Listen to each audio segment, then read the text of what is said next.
सुप्रभात। कक्षा 3 के सभी विद्यार्थियों का मैं स्वागत करती हूँ। बच्चों, आज हम लोग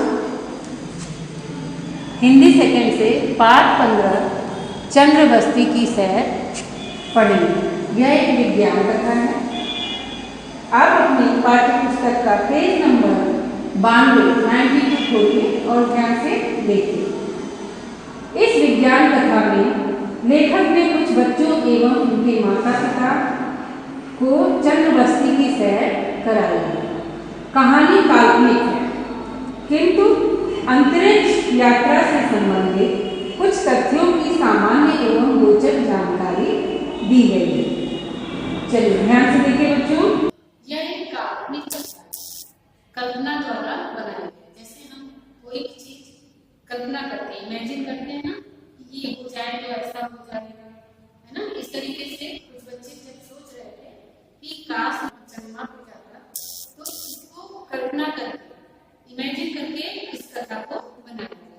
ठीक है, ये बहुत ही रोचक ढंग से इसको प्रस्तुत किया गया। देखिए ध्यान से। बच्चों के लिए सुनहरा अवसर, अंतरिक्ष यात्रा का प्रशिक्षण प्राप्त करें और चंद्रमा पर 3 माह मम्मी पापा के साथ मुफ्त सैर। भारतीय अंतरिक्ष अनुसंधान केंद्र इसरो का यह विज्ञापन देखते ही साथ में उछल पड़ा। वाह, मेरी तो सचमुच लाठी खुल गई। चंद्रमा की सैर वह भी 3 महीने।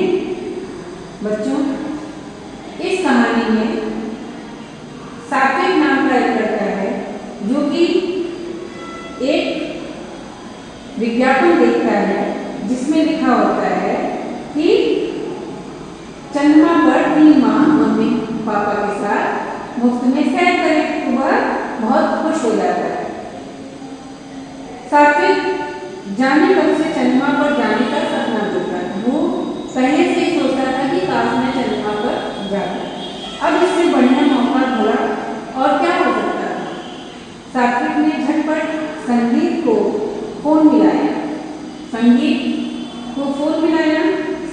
क्या तुमने टीवी पर इसरो का विज्ञापन देखा? एक दूसरा बच्चा है जिसका नाम संगीत है, तो उससे वो पूछता है कि क्या तुमने टीवी पर ये विज्ञापन देखा? हाँ साथी, मैं तो खुद बड़ा होकर अंतरिक्ष यात्री बनने और चंद्रमा पर ही रहने की सोच रहा हूँ।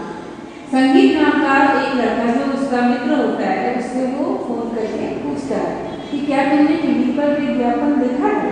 तो वो भी कहता है हाँ, और मैं भी अंतरिक्ष यात्री बनने और चंद्रमा पर ही रहने की सोच रहा हूँ। वो उसने कहा कि मैं तो खुद ही चाहता हूँ कि एक अंतरिक्ष यात्री बनूं और चंद्रमा पर ही रहूँ। वैसे भी धरती पर रहते रहते मैं काफी ऊब चुका हूँ। धरती को देखते देखते मैं ऊब चुका हूँ, कुछ नया देखना चाहता हूँ, इसलिए मैं सोच रहा हूँ कि चंद्रमा पर। चलो ध्वनि से भी बात करते हैं, शायद चंद्रमा की सैर पर वह भी चलना चाहेगी। सात्विक ने कहा। ध्वनि नाम की एक लड़की होती है, दोनों मिलकर कहते हैं चलो उससे भी बात करते हैं, शायद वो भी जाना चाहेगी। ध्वनि बोली, मैं तो तुम दोनों का ही इंतजार कर रही हूँ। ध्वनि पहले से ही उन दोनों का इंतजार कर रही है, प्रतीक्षा कर रही है। भला ऐसा कैसे हो सकता है कि तुम दोनों जाओ और मैं धरती पर रहूं? उसने कहा कि अच्छा तुम लोग अकेले ही चले जाओगे, ऐसा तो हो नहीं सकता। तीनों बच्चों ने चंद्रमा की सैर के बारे में अपने मम्मी पापा को बताया और जल्दी ही ईमेल से अपना आवेदन इसरो के मुख्यालय भेज दिया। जो विज्ञापन देखा था उसको इसरो के विज्ञापन कर ऑनलाइन भेज दिया। अंतरिक्ष प्रशिक्षण केंद्र में सात्विक, संगीत और ध्वनि का प्रशिक्षण शुरू हो गया। वहां दूसरे बच्चे भी मौजूद थे। बच्चों के साथ साथ उनके मम्मी पापा को भी अंतरिक्ष यात्रा का प्रशिक्षण दिया जा रहा था, क्योंकि चंद्रमा की सैर पर उन्हें भी बच्चों के साथ जाना था। सात्विक, संगीत और ध्वनि के साथ उनके मम्मी पापा को भी वहाँ प्रशिक्षण दिया जा रहा था, क्योंकि उन्हें भी जाना था, साथ में दिया जा रहा था। इन तीनों बच्चों के अलावा और भी बच्चे थे और उनके मम्मी पापा भी साथ थे, क्योंकि उनको भी साथ में जाना था। फिर एक दिन बच्चे चंद्रमा की सैर पर रवाना हुए। विशालकाय यानी बहुत बड़ा। भास्कर रॉकेट में श्रीहरिकोटा से सतीश धवन प्रक्षेपण केंद्र से उड़ान भरी। गहरे काले अंतरिक्ष चंद्रमा सचमुच बहुत खूबसूरत दिखाई पड़ रहा है। सभी बच्चे अंतरिक्ष पर जाने लगते हैं और देखते हैं कि कितना सुंदर लग रहा है। अंतरिक्ष यान चंद्रमा पर उतर गया। सभी अंतरिक्ष यान से चंद्रमा पर उतरते हैं। स्पेस सूट पहने बच्चे अपने मम्मी पापा के साथ चंद्रमा पर बसी मानव बस्ती में बैठते हुए। यह चंद्र बस्ती भी क्या थी? कांच के एक विशालकाय गोले के भीतर ढेरों मशीनों और रोबोटों का एक जीता जागता शहर है। यहाँ धूप और हवा नहीं थी, बस चारों ओर सन्नाटा छाया हुआ था। बच्चे चंद्र बस्ती में पहुंचकर खुशी से कंगारुओं की तरह उछलने लगे। बच्चों को तो नया चीज लग रहा था वहाँ पे, इसलिए वो जैसे कंगारू उछलते उस तरीके से उछलने लगे।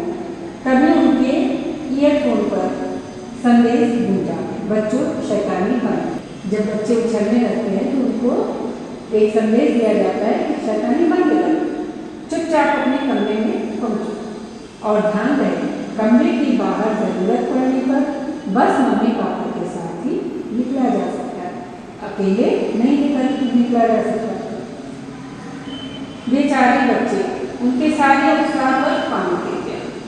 वे अपने स्पेस सूट उतारकर बिस्तर पर गए और देर तक सोते रहे। तो सोचते रहे थे कि हम लोग खूब घूमेंगे, लेकिन अकेले उनको घूमना मना था। बच्चों, ये विज्ञान कथा बहुत बड़ी है, इसलिए इस वीडियो में बस इतना ही। अभी तक जितना भी मैंने पढ़ाया है उसके कठिन शब्द अच्छे तरीके से लिखकर अभ्यास कीजिएगा, ठीक है, ताकि आपकी मात्राएं सही रहें। जब आप पढ़ें तो अच्छी तरीके से